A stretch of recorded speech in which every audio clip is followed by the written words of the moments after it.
Hi అండి, welcome to Padma's all in one. ఇది glue pen అండి. ఇది గ్లూ స్టిక్, ఇది గ్లూది ప్యాడ్ వస్తుంది. దీని నుంచి ఈ పెన్నుకు హోల్ ఉంటుంది. ఆ హోల్లో నుంచి గ్లూ ఇలా తీసుకోవాలి.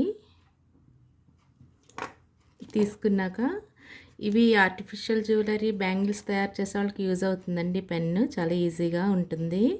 ఇలా చేత్తో అంటిస్తే కుందన్స్ మనకి చేతికి గమ్ అంటుకుపోయి సరిగ్గా రాదు కదా. అప్పుడు ఇలా గ్లూ పెట్టుకుని ఈ పెన్తో ఇలా కుందన్ తీసి పెట్టుకుంటే చాలా ఈజీగా స్టిక్ అయిపోతాయి. చూసారు కదా, చాలా ఈజీగా స్టిక్ అవుతుంది. ఈ వీడియో మీకు నచ్చితే లైక్ చేయండి, షేర్ చేయండి, సబ్స్క్రైబ్ చేయండి. Thank you.